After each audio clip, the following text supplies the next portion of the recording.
ગુજરાત પોલીસના તેરા તુચકો અર્પણ અભિયાન અંતર્ગત આદિપુર પોલીસ દ્વારા ગુમ તથા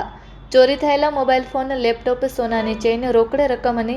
કરફોડ ચોરીના મુદ્દામાલ સહિત કુલ ₹11,95,011નો મુદ્દામાલ શોધી મૂળ માલિકોને પરત સોંપવામાં આવ્યો હતો. પોલીસ મહાનિરીક્ષક ચિરાગ કોરડિયા, પૂર્વ કચ્છ પોલીસ અધિક્ષક સાગર બાગમાર તથા નાયબ પોલીસ અધિક્ષક મુકેશ ચૌધરીના માર્ગદર્શન હેઠળ આદિપુર પોલીસ સ્ટેશનના પોલીસ ઇન્સ્પેક્ટર MC વાડા તથા પોલીસ સબ ઇન્સ્પેક્ટર RM ડુઆ અને સ્ટાફ દ્વારા CDR CEIR પોર્ટલ અને CCTV ફૂટેજના આધારે તપાસ હાથ ધરવામાં આવી હતી. તપાસ દરમિયાન 16 મોબાઈલ ફોન કિંમત ₹4,03,011, અરજદારને ગુમ થયેલ સોનાની ચેઇન કિંમત ₹1,50,000,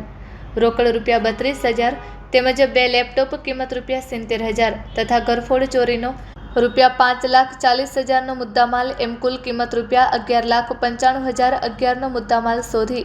આદિપુર પોલીસ સ્ટેશન ખાતે અરજદારોને બોલાવી તેરા તુચકો અર્પણ કાર્યક્રમ અંતર્ગત મૂળ માલિક અરજદારોને આદિપુર પોલીસ સ્ટેશન સ્ટાફના કર્મચારીઓના હસ્તે સુપ્રત કરી પ્રજાલક્ષી કામગીરી કરવામાં આવેલ છે. Report by Bharati Makhijani, Gandhidham.